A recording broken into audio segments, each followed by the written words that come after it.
Thank you all for coming. Thank you all for coming to our regular council meeting for May 26, 2025. The recommendation is that council be held starting at technically 7:01 p.m. today. May I have a mover and seconder? Moved by Councillor Cressman, seconded by Councillor Martin. All those in favor? That carries unanimously. And I will call on Councillor Martin to read the territorial land acknowledgement, please. We have gathered in Wilmot Township on the traditional territory of the Neutral, Anishinaabe, Haudenosaunee, and Mississauga peoples.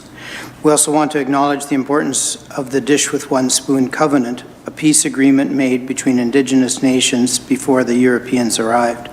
It characterizes our collective responsibility to each other and Mother Earth. We should take only what we need, leave enough for others, and keep the dish clean. By acknowledging this covenant and the First Nations, Métis, and Inuit peoples, we are reminded of our important connection to this land where we live, learn, and work together as a community. Thank you very much, Councillor. We do have additional correspondence that were added to the agenda, and that has been circulated to Council. So the recommendation is that the agenda as presented for May 26th be adopted. May I have a mover, please? Moved by Councillor Dunstall, seconded by Councillor Martin. All those in favor? And that carries unanimously. Are there any disclosures of pecuniary interest, councillors? Okay, seeing none. We do have minutes from our previous meetings of April 28th for regular council, May 5th for committee of the whole, May 5th for the special council, and May 12th for the council meeting, all to be adopted as presented. May I have a mover? Moved by Councillor Sadhu, seconded by Councillor Dunstall. Any questions, comments, or changes to those councillors? Seeing none, all those in favor?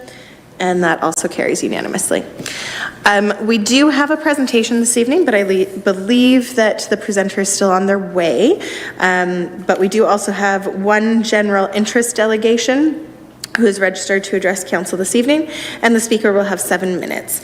I'd like to remind all delegations of some guidelines for participation. Those who are joining us in person, please proceed to the podium when you are called upon to speak. If you conduct yourself in the following manners, it will result in immediate removal from the meeting, and this includes interrupting councillors, staff, or other delegations, derogatory statements about councillors, staff, or others, turning your camera on at inappropriate times, and/or hate speech or defamatory comments.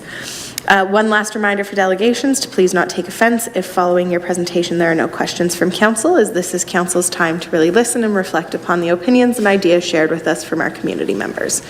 And although it is rare, I would like to remind delegates and members of the public that failure to adhere to appropriate decorum may result in the microphone being muted and/or removed from this meeting. Out of respect for all meeting participants, I do also ask that those in the gallery remain seated unless exiting the chamber, and to avoid personal conversations or expressions of support or opposition to those speaking in order to allow everyone to hear the proceedings as they occur. So, like I said, we will jump into the general interest delegation. If you're following the agenda, that's 8.1. And once our legal counsel has come, who's doing the presentation, which is 7.1, once they arrive, we will go back to them in the agenda. Otherwise, we will continue to proceed. So, this evening, we have one general interest delegation, and that is Anne Leoffer. And Anne, you will have 7 minutes. Thank you very much for joining us this evening. Thank you. Good evening, Mayor Salonen and members of council. My name is Anne Leffler. I'm a retired conservation specialist and professional agrologist, and I spent my 30-year career in the Conservation Authority system. I'm here today as a concerned resident to raise awareness about a serious and ongoing issue, uncontrolled soil erosion occurring on region-owned land located on Bleams Road, the farm that the region bought last year as part of the broader Wilmot Land Assembly. While Wilmot Township does not own or manage this land, the effects of poor stewardship are already being felt within the township, impacting infrastructure and potentially affecting residents. As you will recall, during due diligence for the land purchase, the region hired a contractor to destroy a standing corn crop. That contractor repeatedly tilled the land, leaving it bare and shattered and highly vulnerable to erosion. Last November, I warned Regional Council of the potential for serious soil erosion and recommended specific best management practices to help mitigate the risk. Unfortunately, no erosion control measures were implemented by the region. Next slide, please. This slide shows the aerial view of the site. The red polygon outlines the region-owned parcel. 4 catch basins lie on the property line between the region's farm and the adjacent farm. Surface flow is to the southwest or the lower left of the map. Since this photo was taken, the open creek at Bleams Road has been converted to a closed drain. However, the flow of water and sediment still follows the same path towards the local stream. Next slide, please. In early April, I walked back across the neighboring farm to view the region's farm from across the fence line. I observed that the entire 160-acre farm was barren, with almost no living or dead plant material left to protect the soil. Significant erosion was visible from across the fence line. Large silt deposits had accumulated near the catch basins. It's clear that active erosion is occurring during heavy rain events. Sediment-laden runoff is entering the catch basins that feed into a closed municipal drain installed in late 2023. This runoff eventually reaches a tributary of the Nith River, which feeds the Grand River, drinking water source for over 100,000 people downstream, including Brantford and Six Nations. There was visible sediment deposition on neighboring farmland in the floodplain over the municipal tile. This might seem like a farmland management issue confined to the region's property, but unfortunately, the consequences don't stop at the property line. Next slide, please. The land in question drains into the Snyder Municipal Drain. This system is partially a closed drain that transitions into an open channel downstream of Bleams Road. It is maintained by the township. The red dot shows the location of the newest catch basin installed in 2023. With erosion ongoing, sediment is accumulating in the catch basins and the pipes. This results in reduced drainage efficiency, elevated flood risk for adjacent properties, and increased maintenance costs, some of which are ultimately borne by township taxpayers. In short, while the region owns the source property, the infrastructure being affected immediately downstream belongs to Wilmot. And beyond local infrastructure, the sediment continues downstream into the Grand River system, threatening drinking water quality for downstream communities. The longer this goes unaddressed, the greater the cumulative risk to public health and environment. Upstream land stewardship is crucial to the protection of downstream users, some of whom live right in Wilmot. Next slide, please. This is another photo of the region-owned farm on Bleams Road. So to be clear, this is not a normal amount of soil erosion. This is absolutely appalling. This is what happens when the soil gets pulverized by repeated tillage and is then left without protective cover. In my 30-year career as a conservation specialist, this is easily the worst erosion I have seen on flat land. And remember, what you see here is soil left behind. We don't know exactly how many tons of soil were washed into the watercourse, but we know it was a substantial loss. So what can Wilmot Township do? To be clear, I am not asking this council to assume responsibility for land it doesn't own. But I am asking you to take 3 reasonable and practical steps regarding this site. 1, formally notify the region of Waterloo about the impacts this erosion is having on township infrastructure, specifically municipal drains. 2, request a timeline for remedial action from the region, including erosion control and sediment containment. And 3, advocate for responsible interim land management on all region-owned farms, region-owned lands, especially those lands that are in transition and lie near shared infrastructure. So this is not just about soil. It's about standing up for our township's infrastructure, water quality, and fiscal responsibility. I hope you'll agree that while the region owns the land, the costs, both financial and environmental, are being shared. And for that reason, I hope you'll consider raising this issue with the region directly. Before I conclude, I want to raise a concern about 2 additional farms that the region has recently gained control of as part of the Wilmot Land Assembly. Both of these properties are bisected by Baden Creek or its tributary. The region may soon begin conducting due diligence and archaeological assessments on these farms. If they apply the same land management approach used on the first Bleams Road property, doing intensive tillage and leaving soil exposed without erosion controls, there is real and immediate danger of sediment runoff directly entering Baden Creek. That would not only harm aquatic habitat, it also undermines the health of the Nith River system that so many residents value for its environmental and recreational importance, in addition, of course, to being a drinking water source. I urge the township to be proactive in requesting that proper soil stabilization and erosion control measures are in place before any ground is disturbed on these two new properties. We cannot afford a repeat of what happened on the farm the region purchased last year. Thank you for your time. I'd be happy to answer any questions. Thank you very much, Anne, and I think you came in with like 2 seconds to spare, so very well done. And thank you. I know that you also came and spoke to us at the region, and I really appreciate you highlighting in particular those 3 items. As you are aware, the region is now notified, but the timeline for action and advocating not just for this property, but for regional, I will be sure myself at least certainly to take that back. But councillors, are there any questions for our delegate? Councillor Cressman? Yes. Through you, Mayor, and you and I have been working on land or soil erosion and trying to convince owners and people who are working with the properties to take best management practices and to prevent it. And I appreciate your presentation this evening.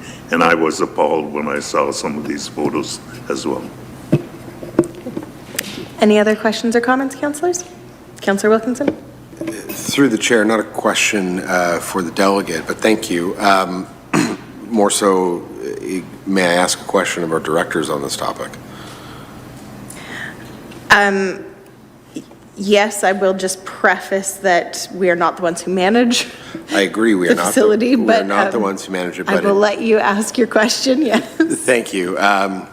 So through the chair, it is related to obviously our own infrastructure. So to Director Molyneux, have there been steps taken or measures put in place to suggest that we need the region to potentially help protect our infrastructure as a result of this? Through you, Mayor, I would suggest that this is one of the first times that it's been tabled with myself. So as far as connecting with the region, we have not done that to date. In terms of the extent of what we're seeing tonight, that's something we can probably do at the staff level as well. But at this point, we have not connected with them. Any other questions or comments, councillors?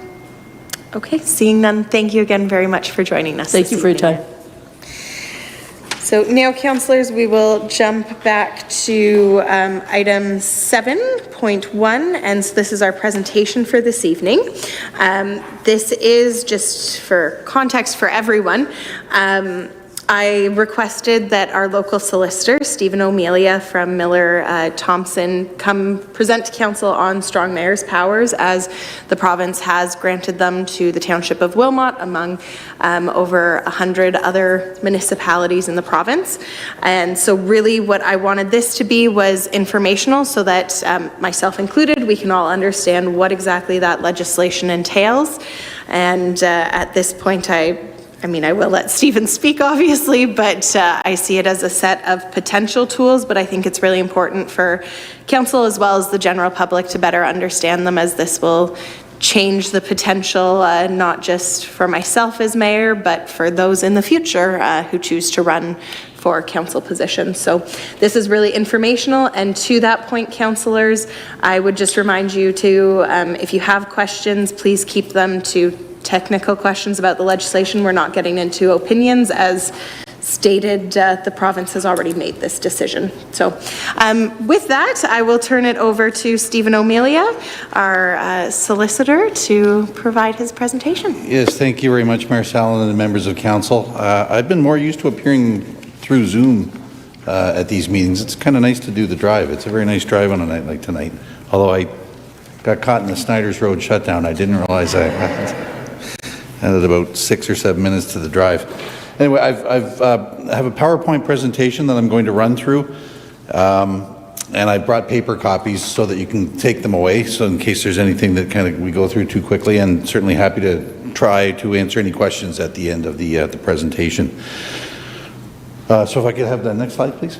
So the history of strong mayor powers, you're probably familiar with it. It was a special section that was added to the Municipal Act, sort of right in the middle, and it was passed pursuant to the Strong Mayors Building Homes Act of 2022. But at the time, it was only applied to the cities of Toronto and Ottawa. So it was very limited power, and just those two mayors received the powers.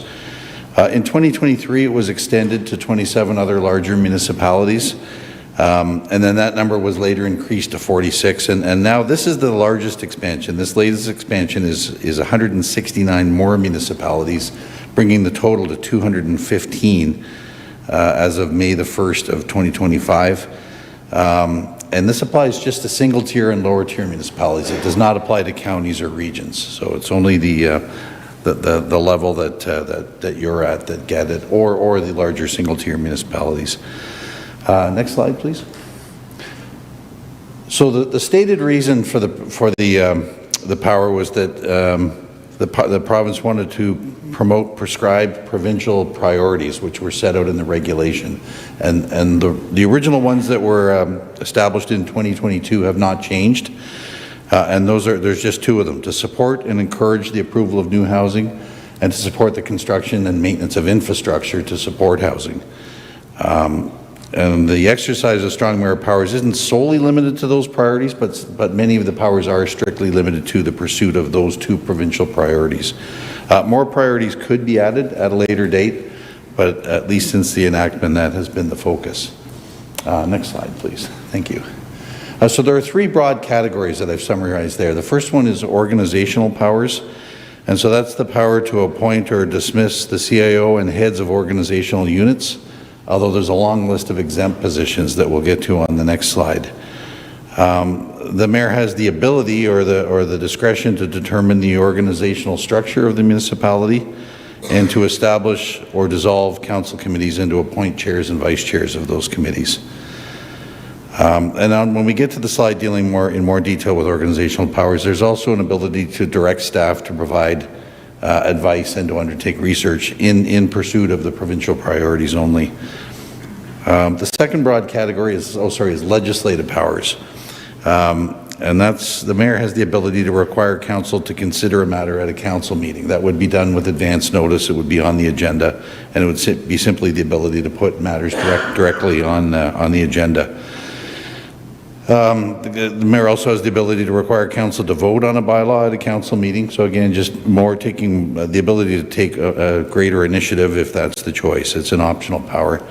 And then finally, the power to veto bylaws adopted by council, but that's subject to an override. So we'll get into that in a bit more detail. It's kind of confusing, although when you sort of walk through it, there's a series of steps that once you sort of go through it slowly, are not that confusing. But it at first, when you see the flow chart, it looks rather confusing. And that applies to bylaws under the Municipal Act, bylaws under the Planning Act. There are a few bylaws that it does not apply to. The Development Charges Act is one of those, but for the most part, it applies to all bylaws that dealt with by council. And then the third broad category is the budget power, and that's to prepare and present an annual budget by February 1st of each year. So the normal starting point when I have been practicing municipal law is that staff prepare the first draft of a budget. It comes to council, and that sort of starts the discussion. The structure now would be that if the mayor chooses to, it would be the mayor's budget that would start that discussion.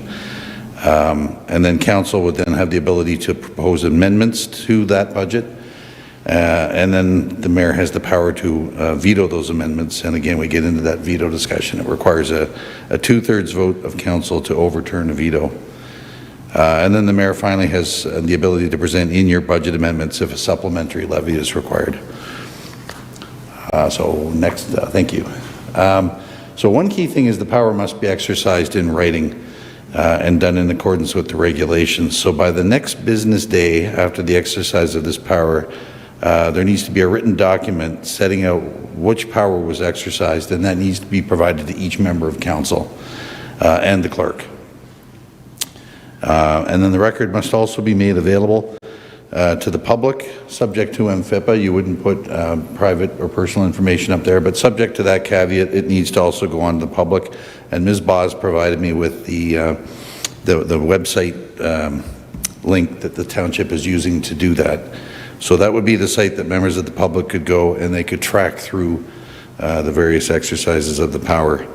And my last bullet, those are sort of my words. I always picture it as the mayor stepping into the shoes of council. So the mayor doesn't have any additional powers or any lesser powers. Effectively, when the mayor is exercising strong mayor powers, she's doing so as if it was council doing that, and has the same authority and associated powers that would go with that, but no greater or no less.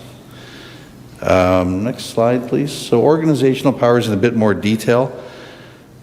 So this is the ability to decide ultimately sort of which departments exist and how the municipality is set up. The default right now is that things would continue as they are. So unless changes are made, the status quo prevails. But there is that ability to change that, and that would be in the hands of the mayor. It does include, as I mentioned, the powers to carry out employment powers with respect to the CAO or the head of any division or the head of any other part of the organizational structure. So that's fairly broad, and it could extend into the organization. If someone is the head of a particular division, technically that would apply. The third bullet is fairly important. There's a power to direct staff in writing to undertake research and provide advice on policies and programs. But again, the key is related to the strong mayor powers, and written notice of the exercise of that power must be provided in writing to both the clerk and the CAO by the next business day. So again, the goal is transparency. And I will say it doesn't necessarily have to be provided the next day. It could be provided the same day, but it must be by no later than the next business day. The next slide, we get into some pretty small font there. These are the exemptions of people who are not, or positions that are not subject to the strong mayor powers. So there's the clerk and the deputy clerk, the treasurer and the deputy treasurer, an integrity commissioner, an ombudsman, auditor general, chief building official. In this municipality, chief of police and medical officer of health wouldn't apply, obviously, but a fire chief would fall into that as well. So there are certain positions that are just the same as they always were. Council maintains the power to appoint or dismiss those positions. And you're already there. That's great. The legislative powers, if the mayor is of the opinion that considering a particular matter could potentially advance a prescribed provincial priority, the mayor may require council to consider the matter at a meeting. And so that's one of those powers that is in fact tied to one of those two priorities, housing and infrastructure, that we covered right up front. If the mayor is of the opinion that all or part of a bylaw could potentially interfere with a prescribed priority, the mayor may provide written notice to council of intent to consider vetoing the bylaw. So the veto doesn't necessarily come out of the gate. The bylaw would be passed, and if the mayor is concerned, there would be a notice to say that there is a consideration being given. And that must be provided to council within 2 days of the bylaw passage.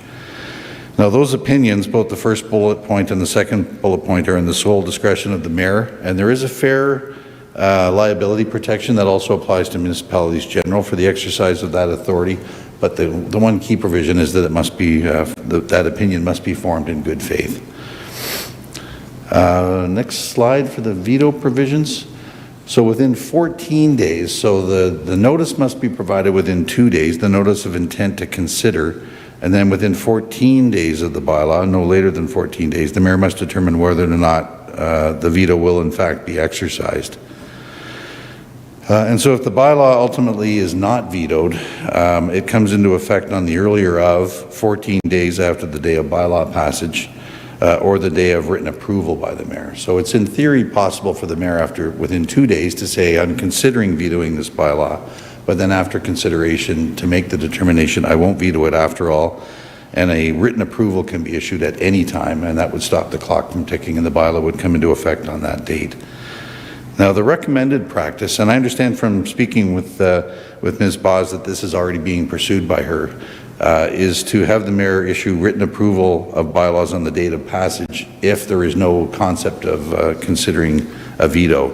And that keeps the uncertainty out of it, because ideally, bylaws, if they aren't going to be vetoed, may as well or should come into effect on the day they were enacted. There shouldn't be a limbo period.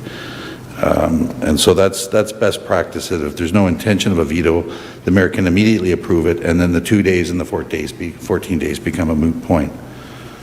And I'm thinking, for example, something like an interim control bylaw. I don't know if council has had recent experience with that. You would not want to leave that in limbo, because the whole point of that is to do it quickly.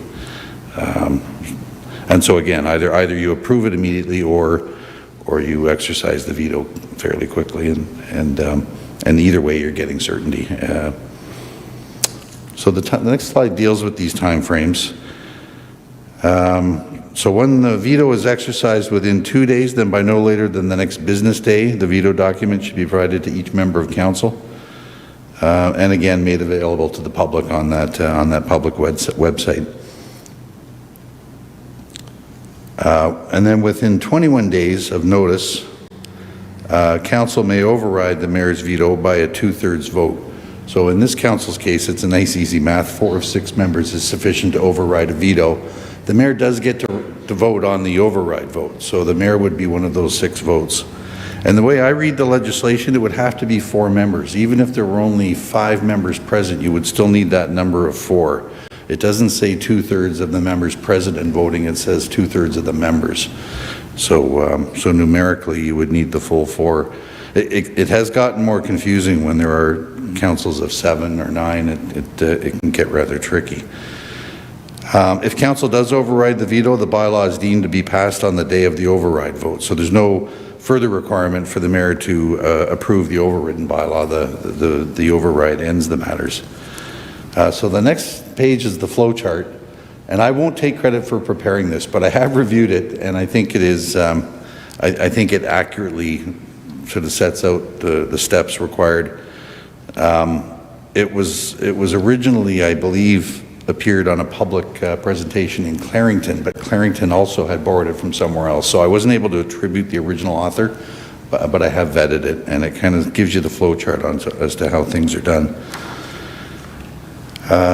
Next up, the legislative power in terms of passing bylaws. So again, we've covered that in the 3 broad categories, and this is just drilling down a bit. If the mayor is of the opinion that the bylaw could potentially advance one of those 2 prescribed provincial priorities, the mayor is able to propose a bylaw and ask council or require council to vote on that bylaw. Now, the mayor must provide an advance copy of the bylaw and the reasons for the proposal, so almost the equivalent of a staff report. And then that power is subject to the normal requirements. So, for example, a Planning Act bylaw would still require public notice. You can't just throw it on the agenda. Just as council could consider a zoning bylaw without having prior public notice, a mayor-initiated bylaw would have to go through that same form of public notice. Now, in this case, a vote of more than 1/3 is sufficient to pass the bylaw. And the key is the more than. So it's not just a third, like the 2/3 vote, it's more than 1/3. So in this case, that would require 3 of 6 members. So it would create a bit of a different situation. 3 of 6 would normally be a tie, and therefore it would fail to enact the bylaw. 3 of 6 would be sufficient in this case. And then finally, budget authority is the last large last large category. So the powers and duties, and this is right from the legislation, the powers and duties of a municipality with respect to proposing and adopting a budget are assigned to the mayor. And again, the phrase sort of mayor's budget has been used in places where this has been in place for a while, Toronto and Vaughan and elsewhere. And so the mayor must prepare, if that power will be exercised, the budget must be prepared and provided to council consideration by no later than February 1st of each year. And council has 30 days to pass a resolution to propose amendments to the budget. And if no amendments, the budget takes effect on March the 3rd. So it's 30 days after the budget deadline date. I guess that would be March 2nd in a leap year. Council has the ability, and I didn't put this in here, council could choose to truncate that 30 days and make it a shorter time frame. I don't know why you would, because there's no prohibition against acting more quickly. That's the outside limit, so I don't know why you'd put yourself on a tighter time frame. But there is that ability if for some reason council wished to do that. The mayor, again, we're back into the veto system. The mayor may veto those proposed amendments, and then a 2/3 vote of council would be required to override that veto. And if the mayor does not present a budget by February 1st, authority reverts to council. Now, again, in practice, I've sort of spoken with different people in different municipalities. I don't think anyone expects the mayor to sit at his or her desk and sketch out a budget all by themselves. Obviously, the normal input that's obtained from staff and from all departments would be necessary, I would think, in order to do that. And so really, when I view it, it's almost more who presents the first draft. And it's been taken from the staff specifically to the mayor to start the discussion with, in this case, which he believes is the best approach for budgeting for the municipality. Next slide is the in-year amendments, and again, I covered that briefly up front. Slightly different, tighter time frames. The mayor may propose a mid-year special levy, and council has 21 days to approve or propose amendments. And then the mayor may veto those amendments within 26 days of the first proposal date. And then again, a veto subject to the standard 2/3 veto override within 36 days. So again, I've borrowed the flow chart, and it does accurately set out sort of the time frames in terms of a flow chart for the actions that are taken. And that's why I thought it was important to bring paper copies so you can take that away from you, because that it's not, it would take a long time to cover that, but effectively that's how it works. In terms of delegation of authority, the mayor may delegate just some of the strong mayor powers in the mayor's sole discretion. So the organizational powers may be delegated to council or the CAO, and that would be with respect to particularly the organizational structure that can be delegated back to staff if the mayor chooses to. All delegations can be undelegated, so there's even if power is delegated, it doesn't mean it can't be retrieved. Ultimately, it's in the mayor's discretion. The legislative and budget powers, I say delegated to council, that might not be the right word. If the mayor doesn't propose the budget, then it reverts to council. So maybe delegation isn't the right way to put it, but if the mayor chooses not to introduce a budget by February 1st, then it reverts to council. And so the authority dissolves for that year. And I've already covered the last bullet. Any delegation can be rescinded in the mayor's discretion. So briefly in summary, the last slide, this does represent a significant shift in how municipalities operate in Ontario. A lot of U.S. cities, Chicago, New York, have strong mayors that have a lot of additional powers. In Ontario, people were often surprised to find that effectively from a technical legal perspective, the mayor was just one more vote on council. And this does alter that framework. The new powers are extensive, but they aren't unlimited. And in many cases, they're directed at provincial priorities, and that was the key, and that's why they were introduced. And then finally, the powers, again, we've covered this, but we'll keep repeating it. They must be exercised in writing, and then that writing must be provided to designated persons within designated timeframes and then made available to the public. So it isn't intended to be it's intended to be as transparent as the exercise of council of its powers. So I think that summarizes it. There are some sort of small fine points I didn't bother cluttering up the PowerPoint with. I'll mention one, that if there was a vacancy in the mayor's office, an appointed mayor would not get the strong mayor powers. An elected mayor would. So if there was a by-election for whatever reason, an elected mayor would step into the strong mayor powers, but an appointed person who became mayor would not receive those powers. And similarly, if for some reason the mayor is away from the municipality and an acting mayor is in the place, the acting mayor does not get those powers. The powers are personal to the elected mayor and do not transfer with the position. It's a personal issue with respect to the democratically elected mayor. And so those are my comments, but again, happy to listen to and attempt to field any questions. Thank you very much, Mr. O'Melia. Councillor Wilkinson. Thank you. Through the chair, listening to the presentation and just reviewing your material here, you've mentioned the veto powers extend to bylaws and typically ones that are related to the provincial priorities. So what about, say, if council were to pass a resolution or give direction related to policy that isn't necessarily passing a specific bylaw by any means? Does the mayor's power extend to that? Sorry, can you repeat that last bit? No problem. So Yeah.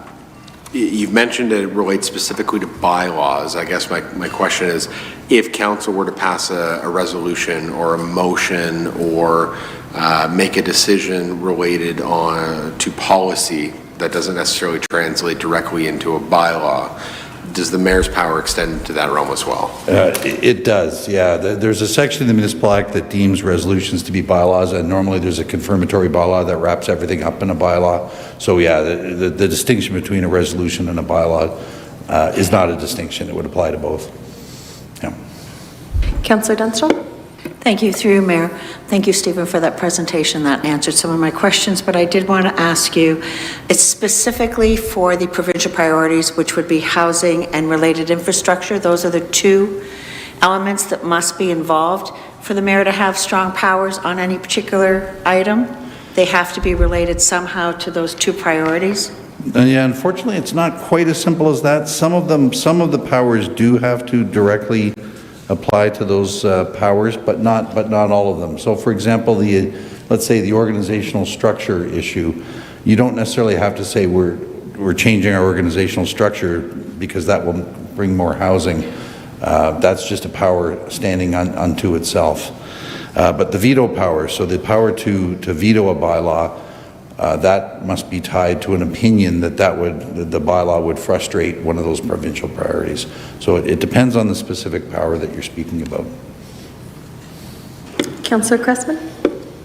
Yes, since you are Ontario Municipal Association representative, what is the Ontario Municipal Association's view on strong mayor's power? I realize it's been passed. You have talked about the challenge of recruiting younger people. I would ask the question, what's the challenge of recruiting people to run with limited authority? It's definitely a conversation that we have had, and I don't want to misrepresent Amos, so I will clarify this is my interpretation of the conversations that have occurred around our board table. There isn't clear direction right now. There are very divided opinions around the AMO board on the powers. However, to your point about recruitment for people to run for council, whether for mayor or for councillors, that is a conversation we are having actively and trying to address through AMO's Healthy Democracy Project. And we've expanded kind of, not the scope of the project, but some of the focus as strong mayor's powers have come in of how do we, and when I say we, I'm talking about as a province, as educated and informed electorates, how do we get people of all ages and backgrounds to run?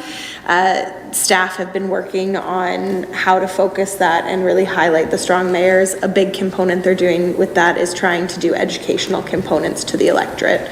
So activities like this where we have an open public session, information on what exactly that entails. Do we have a perfect solution? No, we do not. If you have suggestions though, councillor, or anyone for that matter, honestly, we are very open to that at AMO. Yes, so just to follow up, I would view this as reducing the role and function of individual councillors. And now I realize not to give opinion, but we become then advisors and observers of decisions that the mayor has made. And I'm not thinking of you specifically, but in general, and I think that takes away from the intention of people running and being part of the decision-making of a local municipality. But again, I realize it's passed. I'm not, that would be my opinion as we look at this. And I was looking for this at noon hour. I was looking at it for 3 o'clock this afternoon so I could come better informed to this meeting, because I realize there is a lot of implications as we look forward, even to close out the current term of our elected councillors. Any other questions, councillors? Seeing none, we don't take questions from the gallery. And Yes, through Stephen. you, Marcel, and if I may, I was thinking further about Councillor Dunstall's question. If you want to put sort of a broad category, the legislative powers of those 3 broad categories, those must be exercised in pursuit of provincial priorities. The other 2, the budget powers and the organizational powers, don't have that prerequisite. So I think that's probably the best shorthand way to think about it. Very good. Councillor Wilkinson does have a question now. Through the chair, just related to the budget, oftentimes, at least through this council, it can be a very time-consuming exercise, to say the least. So sometimes budget season starts, we'll say December, January, and we see a presentation from staff. In this case, you've suggested that one of the things that would happen would be that they would work in collaboration, but then ultimately a budget would be presented either by the mayor on February 1st. If not, then it would revert back to staff bringing forward a budget. Is that accurate? Like we won't see a budget proposal from staff at all until the mayor's deadline is either passed or waived. Correct. Okay. Yeah, through you, Mayor Sullivan, that's right. So February 1st is the date. If it's waived, then you don't need to wait until that date, but otherwise it would be the mayor's authority until after that date. And again, just anecdotally, just speaking to people who have been in municipalities that have done this, the process to arrive at the first draft is still very similar. Obviously, no one person can sit down and just come up with a budget. There's still a process of input and collection of data and information.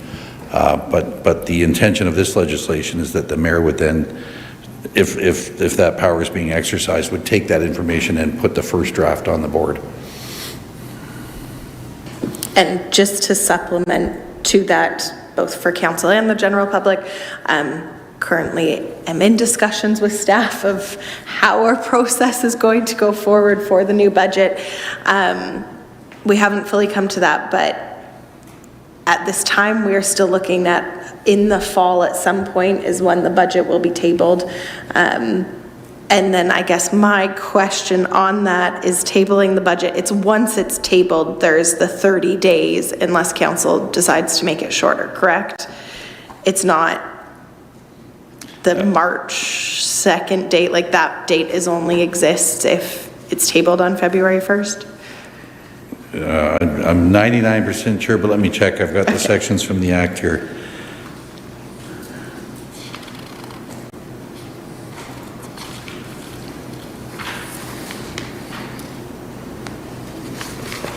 Yeah, that's correct. It starts with the provision of the budget. That would start the clock running. So it doesn't wait until February the 1st. Once the budget is introduced, then those timeframes begin.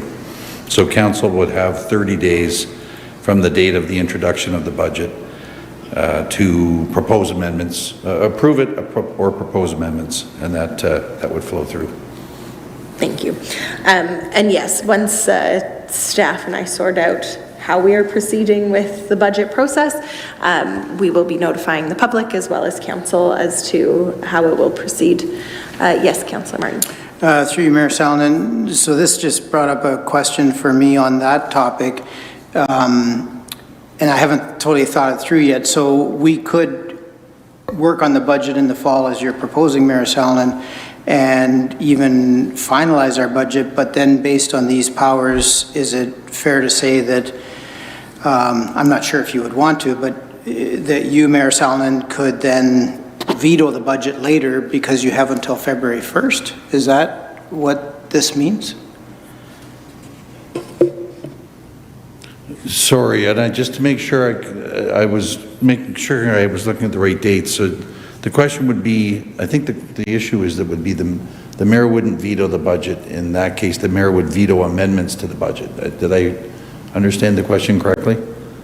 I guess I was just trying to, again, through you, Mayor Sallin, I was just trying to understand what this means. Like, if we make a decision and then say this is our budget, but you would technically have until February 1st to make a change, is that right, or have I misunderstood that?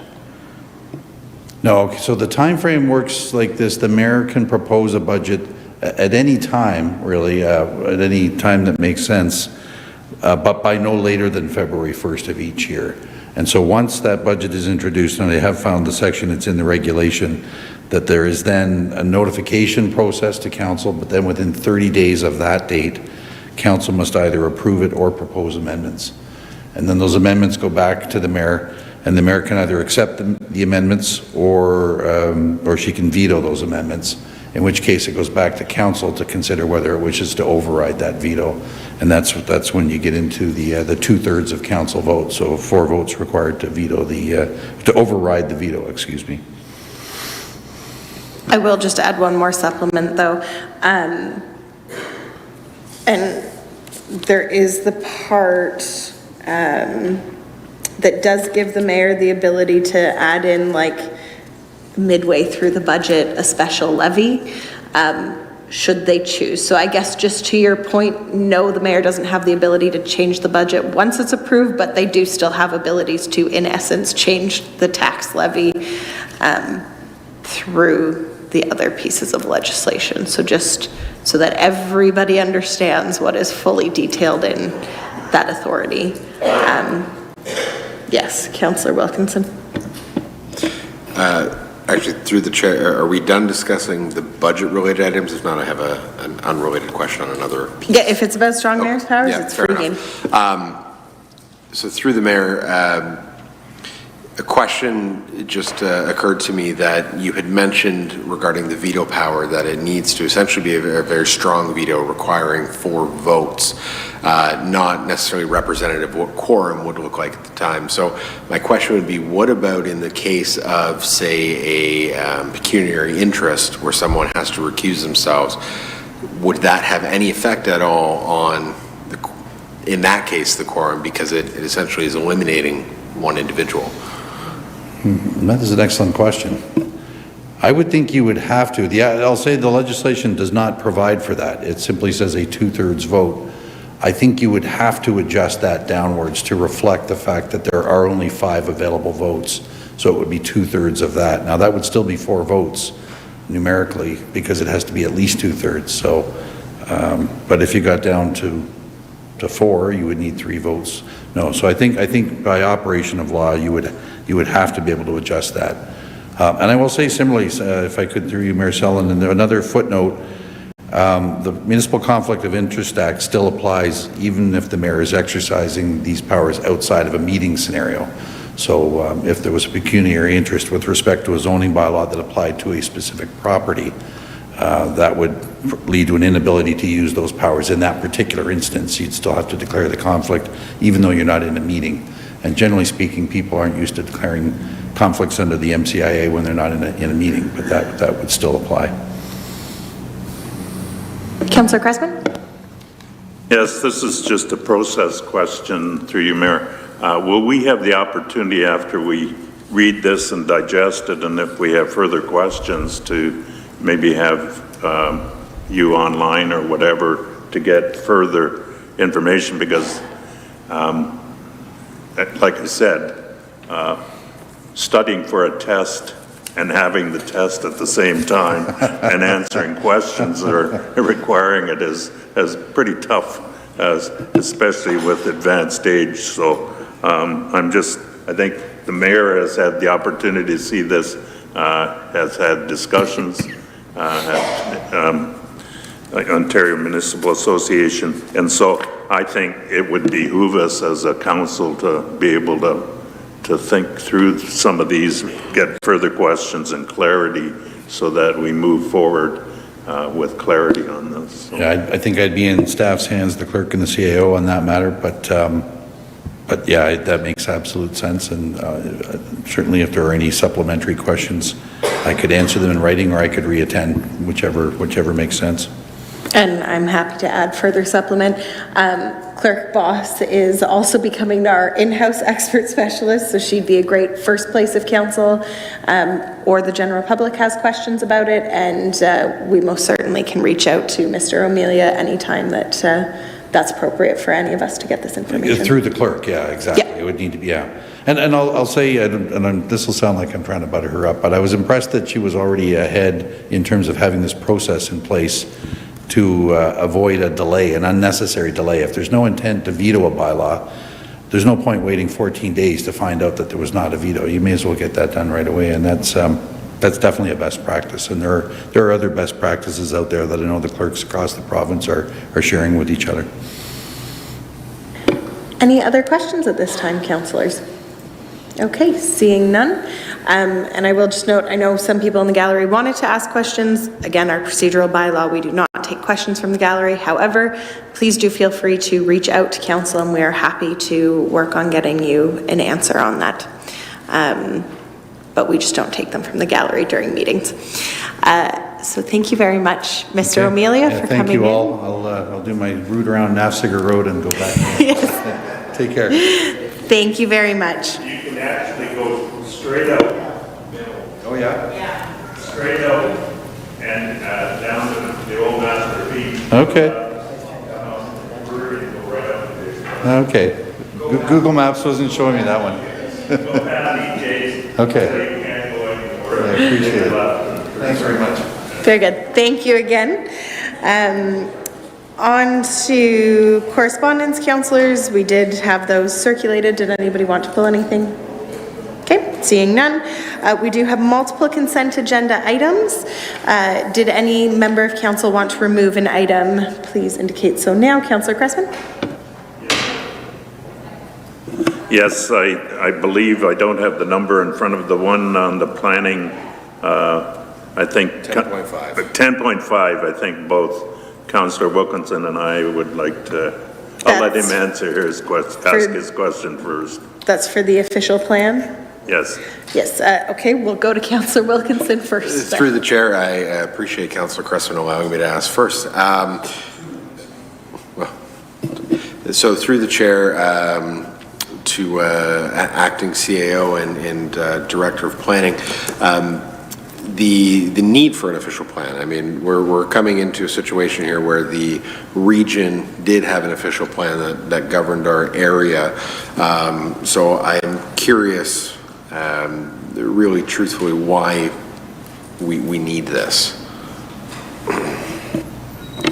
Through you, Mayor Sallin, and to Councillor Wilkinson, certainly the township already does have an official plan. We've inherited through Bill 23, the regional plan is also now our plan. Planning Act requires that we update our official plan every 5 years. We're at, I think, just about to hit year 6. However, with all the legislative changes, there's a lot of legislation lately that would impact it, not the least of which would be the new provincial planning statement, which replaced the former provincial policy statement. So all of these things have combined with ROPA 6, that you'll recall that discussion. So normally we would be looking at an amendment to our official plan to incorporate all of these documents and bring it into conformity. However, in meetings with the municipal affairs and housing staff, they have requested all of the municipalities in Region of Waterloo to repeal and replace, which essentially means a new official plan to incorporate the old regional plan, bring it into conformity with provincial planning standards, and all the various land use that was brought into the regional plan through ROPA 6, we would now need to implement through our own official plans. So that's the reason why the consulting services changed from that former secondary plan ideal. Essentially same process, but broader to incorporate all these documents into the official plan as a new official plan for Wilmot Township. 5 years from now, it'll need to be reviewed and updated to determine if it's still in conformity with provincial policy, and the cycle just repeats then thereafter. Okay, did that answer your question, Councillor Wilkinson? So Councillor Cressman, we'll go back to you. Yes, it gave me time, through you, Mayor, gave me time to find the completion date of June 2026, and this promises considerable consultation, and if I remember properly, we've talked broadly about engaging the public, about trying to get a vision of what they would like Wilmot to be over the next period of time, even up to 50 years from now, to see what their vision is. Does this give us enough time to complete that consultation with the broader public in your mind, or will we have to extend the completion date? Through you, Mayor Sellen, and to Councillor Cressman, we do believe the proposal that was submitted indicates they can achieve that timeline. It is an aggressive timeline. At the same time, a lot of the time built in is there's room for a lot of delay, and so I think it's an aggressive timeline. The goal is to have it done before the election cycle really kicks into full gear. The dilemma of taking 2 years to do this is all of the public engagement that would occur during this term of council. In theory, you have new council, which could have a considerably different makeup. Do you have to restart, different? So the goal would be within this term of council to, engage the public thoroughly. That's the key. Definitely the consultants are aware of our timeline, that it is aggressive, but they understand why the task is at hand. But we need to update the document. We need a new official plan. And for that reason, we're confident that they can achieve, and certainly the results on other projects have suggested that they would be able to. But it's a fair question and a good question. What happens if we don't? We'll have to cross that bridge when we get to it. But I'm personally confident, I'm certain Mr. Martin is confident as well, that we feel the proposal as laid out by Nethery is a solid proposal. Lots of expertise across their team to address the matters that need to be addressed in a timely fashion. Councillor Dunstall. Thank you, through Mayor and Acting CAO. The additional $225,000, that came about because of requirements by the province. I guess I just wanted to make sure. I mean, when we're approving an extra $225,000, that's a big deal. So do we have a choice here, or you're telling me that this is something that the province says we got to do it and pay up? Through you, Mayor Sellen and Councillor Dunstall, it's not an extra $220,000. The original report, one that came to this council, a previous budget ask, had indicated that it would be budgeted over 2 years. So the original first budget year had been allocated. Then we got into the delays related to ROPA 6, rolling out provincial legislation. So we didn't include the 2025 budget that normally we would have if we had started in 2024. So what we're saying is it's still a 2-year project. Those numbers that were in that report, I think it was June 2023, that total is the same total. In fact, it came in under budget. So we actually, the project itself had always been identified at about 430,000. So I think we're just under that with the 420. Excellent, roughly. thank you. Councillor Wilkinson, did you have a question again? Through the chair, my question was actually going to be somewhat related to looking at budget. I guess it's more of a process question. Is it typical of a township or a city to hire a consultant to do this work, or can a lot of it be done in-house? What is the typical process in this case? Through Mayor Sellen and Councillor Wilkinson, larger municipalities may be able to do some components of this in-house. Certainly the breadth of consultants within this team, engineering consultants to look at traffic, to look at infrastructure needs, the finance components, so that we can not only prepare a new official plan, but a costed official plan. What do we need for infrastructure? How does that fall into our DC bylaw? That's beyond the scope and ability of current township staffing. It's a busy development season. We have the staff to manage the project and obviously participate. There'll be a lot of staff engagement, participation in the engagement exercises. You will see township staff, not just here consultants come back with a product. We will be actively engaged, but in terms of a small municipality engaging in a project of this size, consultants is a standard way to go. Even for larger municipalities, like cities may choose, but cities like City of Kitchener would have probably an in-house team that would do most of the work. Any other questions on this item, councillors? Okay, seeing none. Any other reports from consent agenda that anybody wanted to pull out? Seeing none, I would look for a mover and a seconder to move items 10.1 through to 10.5. Moved by Councillor Dunstall, seconded by Councillor Cressman. All those in favor? And that's carried unanimously. This evening, we have a pretty exciting report coming to us, and that is the Castle Kilbride 2024 Year in Review, and this is to be received for information. To get it on the floor, may I have a mover and a seconder, please? Moved by Councillor Cressman, seconded by Councillor Dunstall. And I will first invite our Director of Community Services, Chris Catania, to introduce his report, and then we will turn it over to Mrs. Okrafka as well as Mrs. Gropp.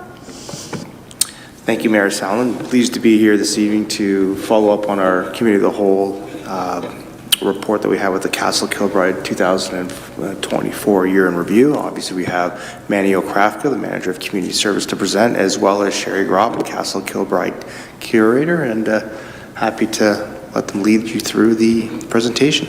Thank you, and thank you for having us here this evening. As mentioned in the staff report, every year as a part of the museum applying for a Community Museum Operating Grant, we must comply with the requirements set out in the standards for community museums in Ontario. Annual reporting on activities at this National Historic Site is a prerequisite for the township to receive the funding. Additionally, the ministry requests specific policies and plans with reference to the standards on an annual basis to demonstrate a museum's compliance with the requirements. The standards for community museums represent the minimum requirements for the operation of a good community museum, and the goal is to help museums meet the minimum standards and to encourage continuous improvement and professionalism in the sector. In 2024, Castle Kilbride welcomed over 12,000 visitors to the museum. This saw a rise of 3,000 people from the previous year and the best attendance since 2003, when the museum started keeping statistics.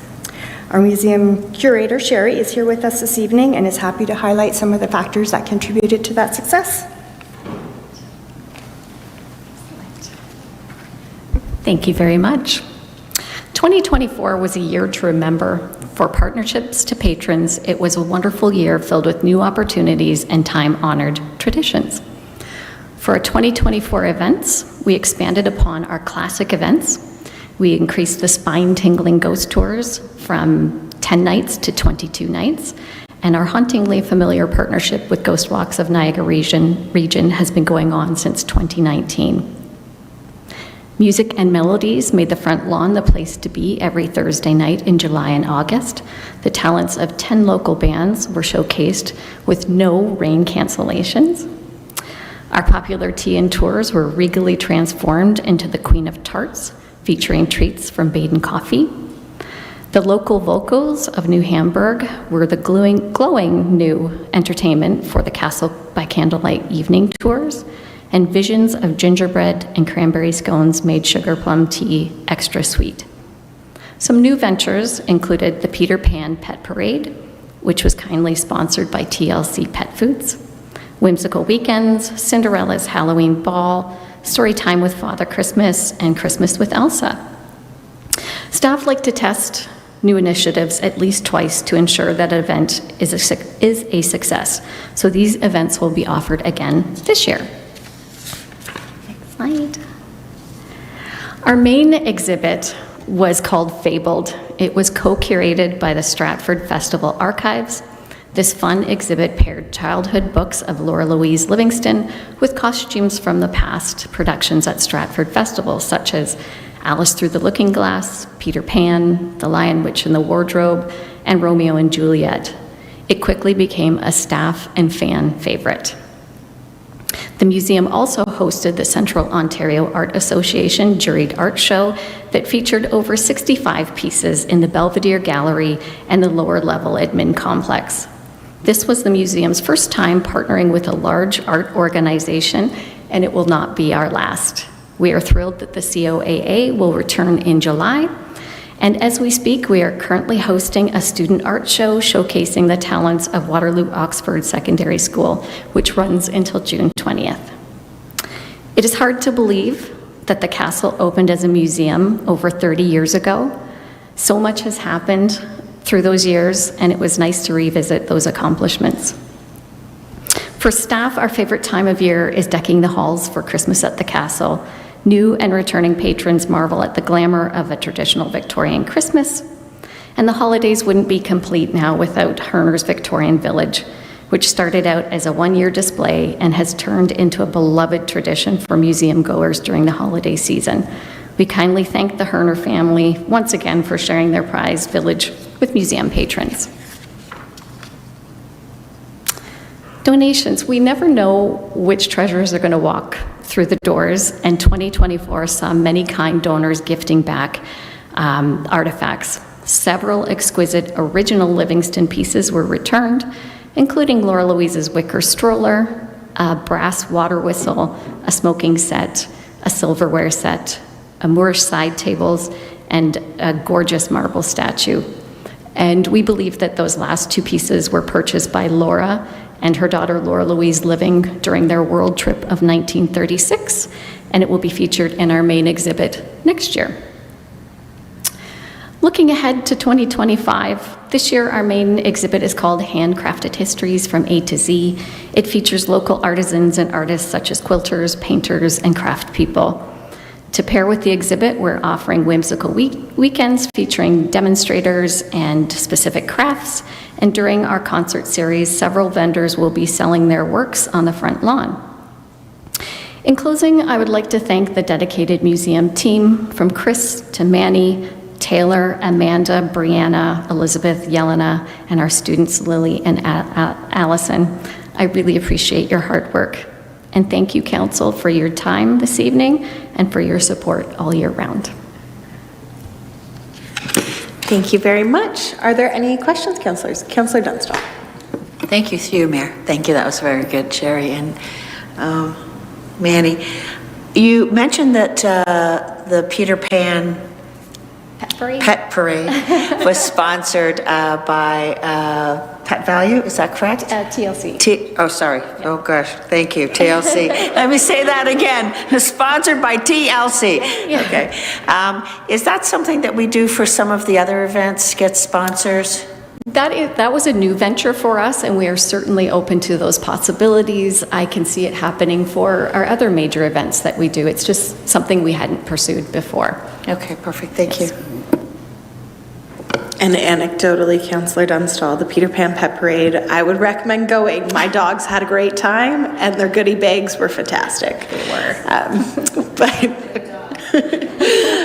Any other questions, councillors?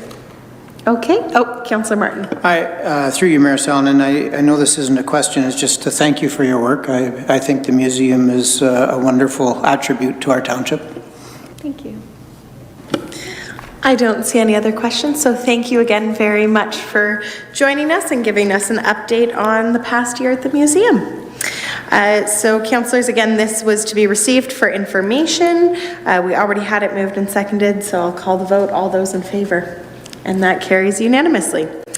On to our bylaws to be read for a first, second, and third time, and finally passed in open council. May I have a mover? Moved by Councillor Stu, seconded by Councillor Cressman. All those in favor? That carries unanimously. We have no notices of motion this evening. I only have a few announcements. The first one is that May 25th to 31st is National Accessibility Week. The theme this year is Breaking Barriers Together, Paving the Way for an Inclusive Future. And the purpose of this week is to celebrate the valued contributions and leadership of persons with disabilities across Canada, as well as the work of communities breaking down barriers and ongoing efforts to become a more accessible and disability inclusive Canada. And I did also want to note, although Sherry did give a hint to it, our castle is featuring Waterloo Oxford Secondary School high school students' juried art show currently. If you haven't had a chance to check it out yet, I would definitely recommend. We have some very talented students in the community, and just a special thank you to all of the castle staff, but in particular to Taylor. She was running around the day of the official opening and making sure that everything was juried and getting staff to come in and give their votes on the pieces. So a huge thank you for all the effort that all of our staff did on that. And again, that will be open as part of Castle admissions until June the 20th. Those are all of my announcements. I don't know if anybody else has announcements. Okay, seeing none, we have our confirmatory bylaw. If I could have a mover and seconder. Moved by Councillor Cressman, seconded by Councillor Dunstall. All those in favor? That carries unanimously. And adjournment. May I have a mover? Moved by Councillor Cressman, seconded by Councillor Martin. All those in favor? And that carries. Have a great evening, everyone.